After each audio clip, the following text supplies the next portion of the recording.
მწვანე შუქი საქართველოს ბრიუსელისგან კანდიდატის სტატუსისკენ მიმავალ გზაზე. დღეს ამ გადაწყვეტილებას საქართველოს პრეზიდენტის ადმინისტრაციასთანაც აღნიშნავენ.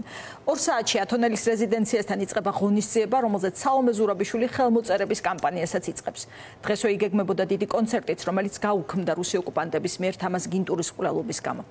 ქეთი ნადიბაიძე მუშაობს ადგილზე, ის გვერდება პირდაპირ ეთერში. ქეთი, რა არის დღევანდელი ღონისძიების მთავარი გზავნილი და გვითხარი ვინ უერთდება მას?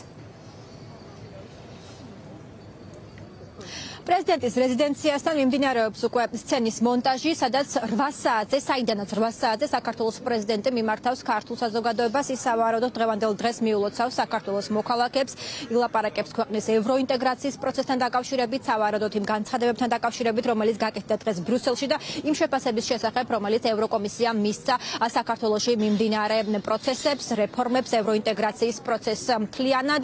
8 საათზე დაიწყება პრეზიდენტის გამოსვლა და სიტყვით მიმართვა, როგორც მედიისთვის არის ცნობილი, ასევე დღესვე სიმბოლურად, როგორც ცნობილია, პრეზიდენტი იწყებს საქართველოს მოქალაქეების ხელმოწერების შეგროვებას. აქ განთავსდება სპეციალური წიგნი, სადაც საქართველოს მოქალაქეებს შეიძლება დატოვონ ხელმოწერა და ეს იქნება ერთგვარი გზავნილი, სიმბოლური გზავნილი ქართული საზოგადოების ევროპელი პარტნიორების მისამართით და როგორც ვიცით, საომე ზურაბიშვილი იქნება ერთ-ერთი პირველი, რომელიც საკუთარ ხელმოწერას დატოვებს ამ წიგნში. დღესვე აქ დაგეგმილი იყო სიმბოლური კონცერტით, თუმცა გადაიდო როგორც საზოგადოებისთვის არის ცნობილი საოკუპაციო რეჟიმის მხრიდან საქართველოს მოქალაქის მკვლელობის შემდეგ.